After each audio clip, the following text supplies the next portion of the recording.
Hola, ¿qué tal? Bienvenidos a esta nueva edición del podcast Mal de Ojo. Estamos acá con Ricardo Bedoya, como siempre. Por favor, no se olviden de inscribirse al canal de YouTube Y tocar la, y tocar la la campanita para que campanita. les lleguen las nuevas notificaciones cada vez que hay un programa nuevo. Ricardo, ¿qué tal? ¿Cómo estás? Hola, ¿qué tal? Vamos a comentar hoy día Misión Imposible, ¿no? Sentencia Final y el Proyecto Fenicio de Wes Anderson. A ver, comencemos por algo, por algo que estuvimos discutiendo la vez pasada, ¿no? Tú me preguntaste qué preferías, si Yo no Bond... te pregunté, te lo preguntó la gente en el, Ah, ¿verdad? Fue en en el vivo. el vivo. ¿Qué preferías, si Bond o Ethan Hunt, ¿no? Y yo dije Bond. Y me reafirmo, ¿no?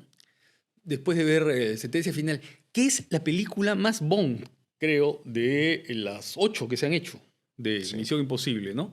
Es la película que siento más cercana a lo que es, digamos, ¿cómo llamarla? La mecánica Bond, ¿no? El proyecto Bond.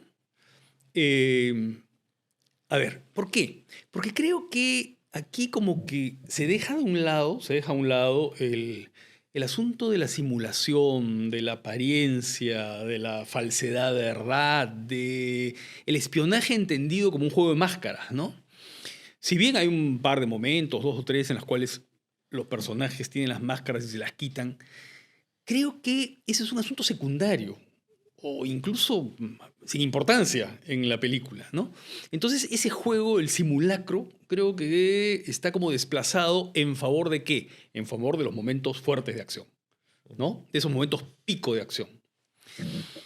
Y claro, eso me hace recordar un poco a Bond y en eso se emparenta con Bond. Ahora bien, pero no tiene la identidad de Bond, ¿no?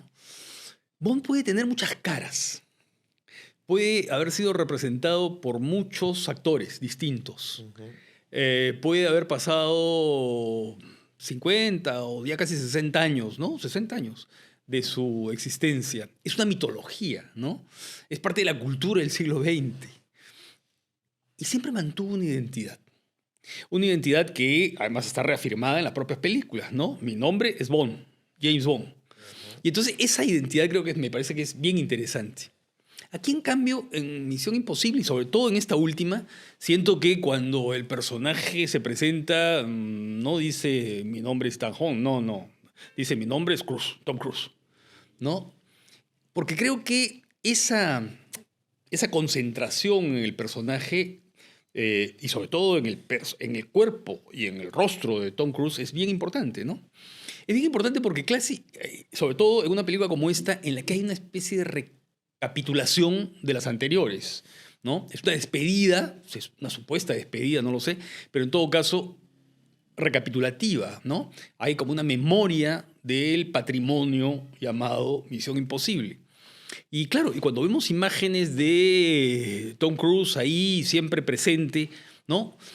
De pronto decimos, oye, eso también es un documental, ¿no? Es un documental sobre el cuerpo y los cambios corporales de Tom Cruise a lo largo de cuántos años, ¿no? Claro, porque toda la película está centrada en eso, en esa idea de una estrella que se resiste a envejecer, cosa que no ocurre con Bond. Porque Bond, en las películas de Sam Mendes y ya en las últimas películas, ¿no? Lo vemos envejecer. Y es más, no solamente lo vemos envejecer, sino que lo vemos que en ese proceso de crecimiento, digamos, cerca del fin, ¿no? Lo que hace es encontrarse con el pasado, incluso encontrarse con objetos y armas y técnicas de lucha que son casi arcaicos, ¿no? Para el James Bond de los años 60, que era el rey de los gadgets y de los, ¿no es cierto? De los, de las armas de última generación y ¿no? De alta tecnología de la época. Aquí, en cambio, también podemos ver algo de eso, ¿no? Con Tom Cruise subiéndose a un avión que parece la Primera Guerra Mundial o qué sé yo, ¿no? Pero sobre todo está esta especie de esfuerzo supremo de sentirse salvador, de sentirse ya no más, ¿no? Y enfrentándose además a los males del presente, ¿no? A un mundo que puede ser destruido por la guerra atómica, a la inteligencia artificial que crea, no sé, pues falsas noticias, ¿no? Fake news y crea desinformación y todo nos lleva hacia la catástrofe, ¿no? Eso es interesante, ¿no? Eso es interesante a la vez en la película. Y claro, tiene momentos de acción que son Sí. notables, ¿no? Tiene dos momentos de acción sobre todo que son notables. Entonces, pero creo que es la película más Bond de toda la serie. A ver, yo más bien dije que yo prefería Misión Imposible y también me reafirmo que prefiero Misión Imposible. Porque creo que, sí, lo que tú dices de que lo que importa un poco más que Ethan Hunt es Tom Cruise, sí, esa es la regla del juego de Misión Imposible. Misión Imposible es un vehículo para Tom Cruise, ¿no es cierto? Para que Tom Cruise muestre cómo ha pasado el tiempo, pero también al mismo tiempo para que veamos que el tiempo puede pasar, pero él sigue igualito. Y sigue igual de atlético, y sigue lanzándose de aviones, y sigue, ¿no? Haciendo las mil acrobacias que le toca hacer. Eh, Creo que el caso de Bond, tú dices que las últimas películas de Bond, que Bond tiene una personalidad, dijiste, sí. Pero claro, una personalidad regular, ¿no? Porque una cosa es Sean Connery y otra cosa es Pierce Brosnan, ¿no? Creo que ahí hay desniveles muy claros, ¿ya? Creo que en toda la saga Misión Imposible, creo que si hay algo que unifica a casi todas, a todas las unifica la personalidad de Tom Cruise, ¿no es cierto? Y a casi todas creo que las unifica justamente que son excelentes películas de acción, ¿no? Son películas en las que, claro, las secuencias de acción se llevan por delante cualquier tipo de lógica de la historia, ¿no es cierto? Cualquier tipo de otros elementos narrativos, ¿no? Y ahí podemos pensar en varios momentos, ¿no? Me acuerdo cuando Tom Cruise tuvo que subirse el edificio en Qatar, ¿no es cierto? Ahora tiene que pilotear aviones en la Primera Guerra Mundial. O en París, ¿no? O en París, efectivamente, o en el Teatro de Viena, ¿no? O sea, todos esos momentos, toda la suma de esos momentos, ¿no? Que son momentos además profundamente cinematográficos en su juego de la tensión, en su juego del ritmo, en la manera, ¿no es cierto?, en la que la película consigue generar momentos grandes de emoción, a mí me parecen que le dan mucha fuerza a la saga. Es una saga muy, muy irregular. Quizá creo que la que más se cae puede ser la segunda, la que dirige John Woo, que creo que esa me parece probablemente la menos buena, pero hay una regularidad que a mí me parece muy, muy, muy interesante y creo que en el centro está Tom Cruise, ¿no? También hay otra cosa que vale la pena señalar que tiene que ver con que si James Bond se enfrenta con gadgets del pasado, de cierta manera Ethan Hunt, Tom Cruise, mira hacia el futuro, ¿no? Mira los miedos futuros, ¿no es cierto? Y los miedos de la inteligencia artificial y los miedos de la desinformación. Son los miedos del presente. Son los miedos del presente sin duda, sí, pero por ejemplo, la inteligencia artificial, claro, ¿hacia dónde va a llevar a la sociedad? ¿No? Que claro, que mucha gente dice que en realidad tiene que ver con esta idea de lo analógico, ¿no? De hecho, en el primer mensaje de la película es un mensaje analógico, ¿no? Es un mensaje en cinta, ¿no? Que claro, quizá tenga que ver con esta idea ¿no? de Tom Cruise y su lucha porque las películas se ven en cine. Entiendo que alguna película la penúltima Misión Imposible se grabó durante la pandemia, ¿no? Y alguna película Misión Imposible, no, en realidad no. Creo que hubo una interrupción, ¿no? Sí, Que no, tuvieron que pero, postergar y qué sé yo. por ejemplo, Top Gun Maverick fue una película que casi iba al streaming y Tom Cruise se negó. Se negó, dijo, esto tiene que ir al cine. Sí, Y claro. vemos, entonces claro, es una especie de militancia, ¿no? Sí, claro. De lo analógico que es bien interesante. Y una última cosa, creo que Tom Cruise, o sea, ¿qué queda cuando uno piensa en las estrellas de cine, ¿no? Cuando piensa en la relación que uno puede tener con las estrellas de cine desde que Hollywood es Hollywood, ¿no? Porque una de las bases de Hollywood como negocio fue la relación que tú podías tener con los actores y esa relación emocional que te daba el primer plano de poder ver cómo los actores sufren, ríen, se emocionan, ¿no? Ya, cómo probablemente Tom Cruise debe ser de los últimos actores que todavía encarnan cierta tradición más clásica de eso, ¿no? A ver. Creo que son pocos los actores que todavía tienen esa capacidad de mover gente como la mueve Tom Cruise, ¿no? Bueno, sí y no, ¿no? Porque si bien en la era clásica, claro, el actor siempre era igual a sí mismo, ¿no? Era igual a sí mismo. Sin embargo, las grandes estrellas de Hollywood se enfrentaron a la vejez con mucha lucidez y con mucha conciencia, ¿no? Mira John Wayne. ¿No? John Wayne, el héroe del oeste, él podía ser el hombre de acción en películas de diversos géneros, ¿no? Pero supo hacer películas asumiendo la vejez. Yo recuerdo que en Río Lobo, de Howard Hawks, que es un western de comienzo de los años 70, ¿no? Hay un momento en el que tiene que dormir con Jennifer O'Neill, si no me equivoco, es la actriz, ¿no? Que es una chica joven, ¿no? Y le dice, "Ay, no te sientes incómoda, ¿no?" Y ella le dice, no, porque tú eres cómodo, ¿no? Yo me echa encima de ti y tú eres cómodo. O sea, lo trata como si fuera un colchón, una almohada, ¿no? Porque, a ver, decirle eso a John Wayne, ¿no? ¿Te das cuenta? Henry Fonda. Henry Fonda fue envejeciendo, ¿no? Y tal vez su última película con Katharine Hepburn, otra gran estrella de Hollywood, que también envejeció y que la vimos envejecer, ¿no? Y que además representó papeles de mujer en El León en Invierno, en varias otras, ¿no? Eh, hubo ese trato con la cámara y con el espectador. Sí, yo soy una estrella de Hollywood, pero las estrellas de Hollywood también cambian y modifican. Y eso es bien interesante en Bond, ¿no? Sobre todo con Daniel Craig, ¿no? Que tiene esta última parte en el que Bond, eh, a ver, recupera el pasado y se enfrenta a su propia mortalidad, que se resiste a hacer, no sé, a terminar en el Museo Británico, ¿no? Y tú dices que, por ejemplo, es muy distinto Sean Connery a, Pierce dijiste a Brosnan. Pierce Brosnan, ¿no? Sí y no.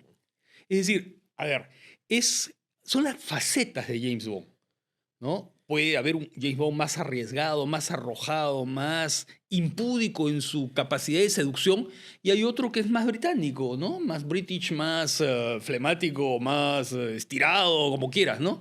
Eh, lo que cambia, sí, es la época.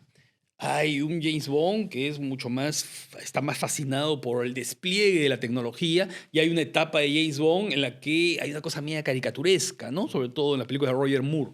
Pero, a ver, James Bond es lo que unifica. En el caso de Tom Cruise, sí, yo no dudo que es una estrella que moviliza gente y qué sé yo, ¿no es cierto? Y que lo que está haciendo ahí es lo que él, digamos, quiere hacer o que le sale de su propia vocación, digamos, ¿no? El hombre de acción, ¿no? El chico, el All American Boy, ¿no es cierto? Mantenerse con ese mito con el que empezó, ¿no? Pero siento que a veces esa idea del vehículo, ¿no? Limita las películas. Yo prefiero una Misión Imposible mucho más fantasiosa, mucho más de mascaradas, mucho más de simulacros, ¿no? Y de sorpresas, ¿no? Que esta Misión Imposible, que está bien, ¿no? Que es una película sólida e interesante, ¿no? Que tiene momentos de acción indiscutiblemente magníficos, antológicos, ¿no? Pero yo prefiero el juego, ¿no? Ujú. Esa idea que y puso ya la serie de televisión, pero Brian De Palma lo desarrolló con una capacidad Sí, pero a extraordinaria, ver, ¿no? pero Tom Cruise después lo ha hecho. La película de No, Brad Bird es sí, sí, sobre eso, sí, ¿no? sí, sí, Básicamente. O sí, sí, sea, y las de McCory y las de también. McCoy también. O También, sí, sea, claro, claro. Pero por eso, pero creo que Brian De Palma lo llevó a su grado así de, ¿no? A un grado de casi abstracción y de sofisticación, ¿no? ¿tú dirías que la mejor es la de Brian De Palma? No sé, no sé. No las he revisado, las vi en su momento, no las he vuelto a ver, ¿eh? Y tampoco las voy a volver a ver. Ya, ok. Que creo que esos No, pues momentos de acción deben quedar en la memoria, yo sí ¿no? tengo bastante claro que creo que la de Brian De Palma no es la mejor. Creo que, por ejemplo, la 4 y sobre todo la 5 Está bien, son sí. muy buenas películas. Sí, sí. ¿Cuál? La de McQuarrie. La primera, la última de Brad Bird, bueno, la única Ah, que ya, dirigió ya. La Brad única Bird y la primera y de la McQuarrie. primera de McQuarrie, Ya, que me sí, parecen sí. son películas notables, Son ¿no? películas. Notables. Sí, sí, notables, ¿no? Pero sí, son películas sólidas y buenas. Ya. Te vamos a hablar ahora, ¿cómo se llama? Del proyecto Del proyecto Fenicio, ¿no? que también se le conoce como el Plan Fenicio, ¿no? Sí, que es la última película de Wes Anderson, ¿no? Que Wes Anderson, a ver, ¿qué ocurre? O sea, Wes Anderson creo que es conocido, ¿no es cierto? Y por tener un estilo muy llamativo, muy claro, ¿no? Que sustenta en qué? En un estilo visual no simétrico, relativamente excéntrico, con un trabajo de los colores, ¿no es cierto? Con una búsqueda, ¿no? De cierto Control. perfeccionamiento, de cierto manierismo, ¿no es cierto?, a través de la dirección de arte, de personajes excéntricos, ¿no?, de situaciones que a veces rozan el absurdo, ¿no?, pero que al mismo tiempo tienen cierta dimensión emocional íntima en la relación entre padres e hijos, las familias, ¿no? Entonces, claro, es una especie de, como que sus películas son profundamente calculadas desde un lugar estético, ¿no? Pero que al mismo tiempo en las historias uno puede encontrar dentro de la excentricidad de sus personajes, pues relaciones familiares y tensiones, ¿no? Que están siempre presentes, ¿no? Y creo que en algunas películas, creo que esa combinación es profundamente poderosa, ¿no? Pienso en Los excéntricos Tenenbaum, en El Hotel Budapest, en fin, ¿no? Ahí siento que en esas películas, de verdad, la dimensión entre esa búsqueda estética y este lado más emotivo, más emocional, me parece que se combinaba perfectamente. Siento que eso es lo que ha perdido Wes Anderson en las últimas películas. Y por eso cuando veía el plan fenicio, el esquema fenicio, no podía dejar de pensar en que, claro, la dimensión visual está ahí, ¿no? Pero de pronto la dimensión emocional se reduce a casi que un chiste. Por ejemplo, la historia del padre y la hija, ¿no? Que no spoiler, pero hay una historia ahí. Se plantea al principio y después simplemente se repite y no avanza, se estancó, ¿no? Como que de vez en cuando vuelve a aparecer para decir lo mismo, ¿no? O que de pronto ciertas situaciones que podrían haberse desarrollado desde otro lugar terminan siendo algún tipo de chiste, como el juego de básquet, que también se repite, un chiste excéntrico, ¿no? Entonces siento que la película tiene que ver con esta dimensión esta especie de acumulación de excentricidades, ¿ya?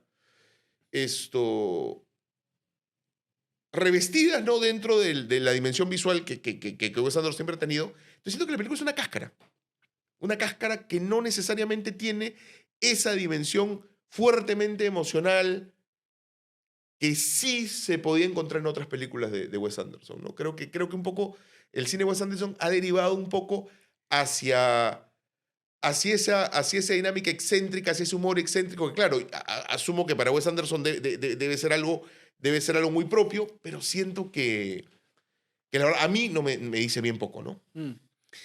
Mira, estoy parcialmente de acuerdo contigo, ¿no? También considero que las últimas películas de Wes Anderson, sobre todo, a ver, El despacho francés y Asteroid City, eran películas muy decepcionantes y muy, a ver, muy esquemáticas y, y eso que tú dices, muy de cáscara, ¿no? Muy de apariencia vistosa, Sin mucho más, pero sin sustancia, sin ¿no? relleno. Sin sustancia, ¿no? Sí. Yo, esta película, tú sabes que la siento un poco mejor. Eh, a ver, el estilo es perfectamente reconocible, ya lo sabemos, ¿no? Esos encuadres perfectamente controlados, parecen retablos, parecen casas de muñeca, el interior de las casas de muñeca, ¿no? Parecen miniaturas muy coloridas, ¿no? Con colores pastel, ¿no? Es decir, ya lo conocemos, eso es parte del recetario, ¿no? Parte del menú. Pero, a ver, yo lo que veo en la película es algo que capaz, en fin, puede ser discutible, ¿no?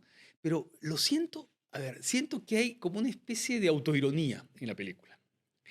A ver, ¿en qué? Me explico. El protagonista es este Yaya Corda, ¿no? Yaya Corda, que además tiene un apellido vinculado con el cine, con un tipo de cine muy particular, que me imagino que le gusta mucho ¿no? Que es el cine británico de la era clásica, ¿no? Porque Alexander Korda, ¿no? Y los Korda fueron, ¿no? Un nombre importante ahí en el cine británico.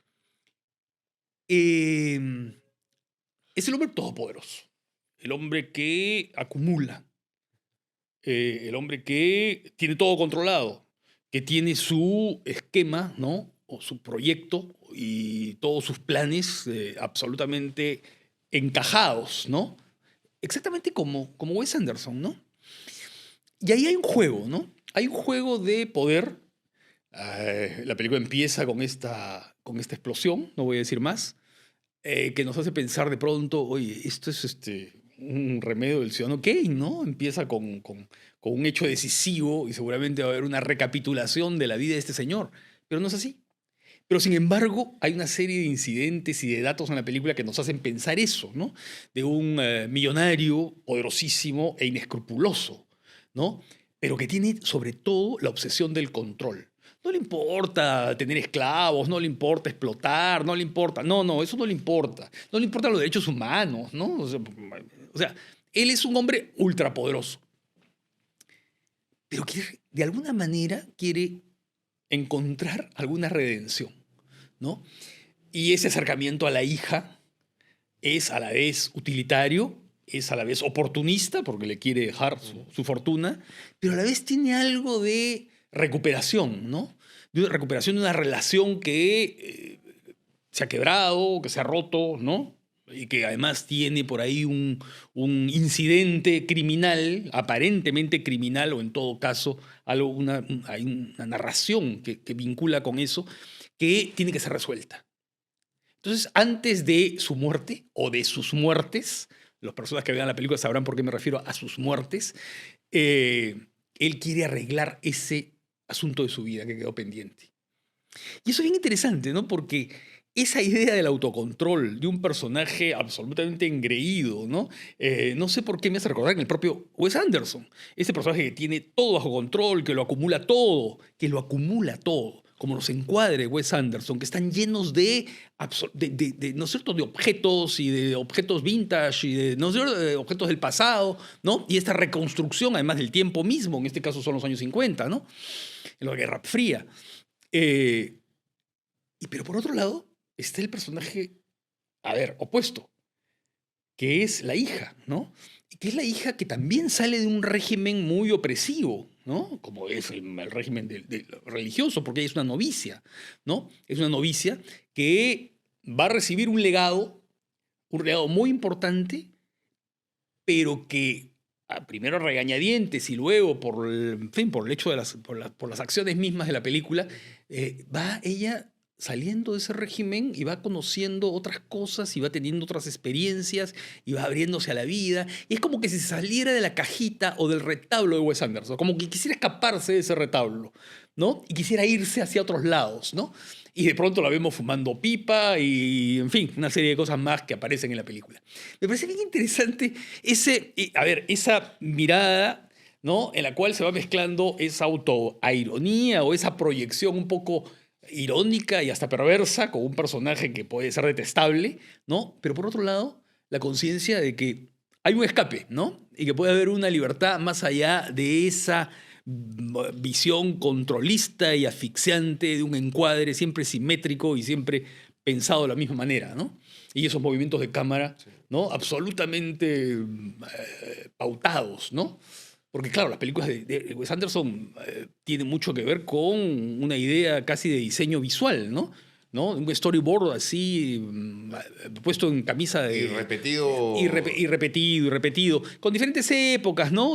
Pero siento que en esta película hay ese flujo, ¿no? Ese flujo que no hay en otras. Es un flujo, creo, un poco teórico. O sea, creo que no se termina de aterrizar en la película. Sí, bueno, pero es que las películas son así, son cerebrales. Pero, por ejemplo, tú piensas o sea, lo que pasa es que acá nos tendríamos que ir a los inicios de Wes Anderson, ¿no? Pero, por ejemplo, en Rushmore o en Los Excéntricos Tenenbaum, no sé, pero Los Excéntricos Tenenbaum, el Nueva York de Wes Anderson, pero al mismo tiempo el Nueva York que tú sientes que tiene una dimensión mucho menos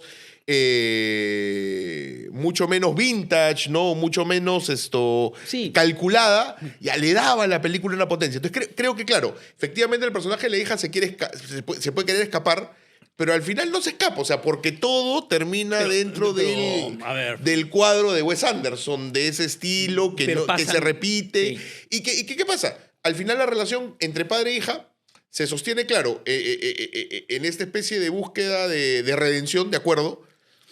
Pero termina desarrollándose en ¿qué? En 2, 3 chistes que... No. Hay todo un trabajo en eso, ¿no? No avanzan.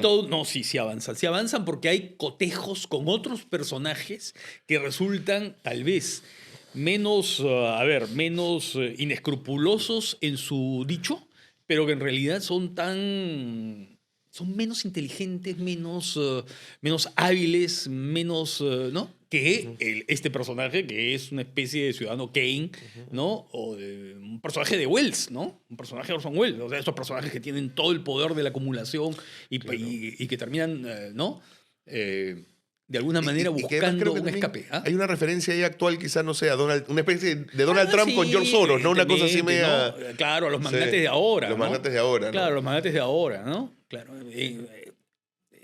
Digamos, en este contraste con lo que pasaba en los años 50, ¿no? Sí. El imperialismo, además, ¿no?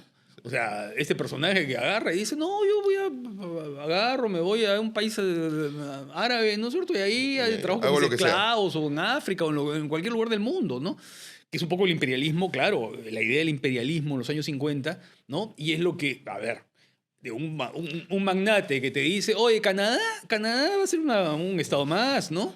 Así es. O voy O- y me voy con otro magnate de la política, ¿no es cierto? Y digo, oye, mira, nos repartimos este país, ¿no? Nos repartimos este país sin que el país repartido intervenga. No, es evidente que hay referencias a... Así ¿no? es. Y creo que estamos ante dos películas que estamos comentando hoy día en las que el presente está muy Está presente. muy presente, por supuesto. Pese a que una se... De dos lugares muy distintos, Muy ¿no? distintos, ¿no? Una del espectáculo hollywoodense y la otra de este cine, a ver, este cine artesanal, ¿no? Porque un poco, claro, tiene todos los recursos detrás, porque la producción debe ser carísima, una película de Wes Bueno, Anderson. Pero claro, son películas que están hechas así con esa idea del artesano. Y ¿no? es interesante, ¿no? Porque el cine de Wes Anderson, yo asumo que se estrena como se estrena, o sea, porque se estrena casi clandestinamente, pero se estrena, y no se estrena en temporada de Oscar, porque asumo que Sí. debe haber cierta conciencia, a ver, no sé, estoy especulando, de que hay un público que por ahí puede Sí, seguirlo a Wes claro. Anderson, que es un público menor, chiquito, pero que va a estar ahí, ¿no? Sí, sí, claro. Eh, Es eso, pues, ¿no? Y pese a que, a ver, sí, en los Oscars podría perfectamente ganar un premio de dirección artística y otras cosas. Algo la nominarán seguramente, ¿no? Estoy seguro. Porque, claro, hay una dirección artística que es deslumbrante, ¿no? Sí, sí, sí. Que creo que ese es esto, lo deslumbrante al mismo tiempo la camisa de fuerza del cine de Wes Anderson, ¿no? En fin. Y este es el cierre, ¿no? O sea, nos podemos despedir Así ya, es. porque creo que, a ver, no hay películas más para comentar hoy día. Lo que sí quiero anunciar es que vamos a iniciar un proyecto, ¿no? Un pequeño proyecto para Instagram. Es decir, vamos a, semana a semana, vamos a ir comentando algunas películas que o son poco conocidas o que han sido olvidadas, o algunas películas de algunos directores importantes, pero que no se habla tanto de ellas o no tienen tanto relieve. En fin, de hablar de películas caletas, para decirlo en términos más, Así es. digamos, más coloquiales. Así es. Y que pueda servir de descubrimiento para aquellos que nos ven, para Sí. aquellos que nos siguen, ¿no? Creo que puede ser una linda oportunidad de Sí. que la gente pueda descubrir películas de la historia del cine, pero también del cine más reciente, ¿no? Sí. Y que nada, ¿no? Y además creo que en un momento en el cual básicamente todo se puede conseguir de alguna u otra forma. Claro, esa es la idea, ¿no? La idea sería hablar de películas que se puedan encontrar en las redes, ¿no? Que están ahí. Digamos, a ver, cualquier aficionado puede buscar, ¿no? Poner en el buscador el título de la película, es. el nombre del director, y lo va a enviar. Y vamos a ser cuidadosos con eso, no vamos a hablar de películas que nadie puede ver, ¿no? Porque creo Así que, a ver, lo que se trata es justamente de Claro. hablar de películas que puedan ser... Y además, de asequibles, nuevo, ¿no? teniendo en cuenta que se puede conseguir muchas cosas, justamente quizás lo que falta es un poquito de curaduría, ¿no? De poder guiar a las personas a ciertas películas Es que... decir, oye, mira, esto te interesa, esto Así es, también, ¿no? ¿no? Por esta razón o por la A otra. veces la oferta puede ser abrumadora, entonces es bueno quizá Sí, claro, orientar claro. un poquito, ¿no? Sí, claro. Porque en verdad es una oferta abrumadora. Así es. ¿No? Nunca creo, como en esta época, se ha tenido acceso a tantísimas películas, ¿no? De De acuerdo, toda la sí, historia del cine. así es, ¿no? Desde la época muda hasta... Es casi que todo. cosa de voluntad, ¿no? O sea, es cosa de... Y, claro, y de tiempo y de- también, y de tiempo. ¿no? Y de tiempo, ¿no? Y de dedicación, ¿no? Entonces, eso. Vamos a anunciarlo y ya les daremos los datos para que puedan seguirlo. Y nos vemos En un en la siguiente próxima. podcast. ¿Ah? Muchas gracias.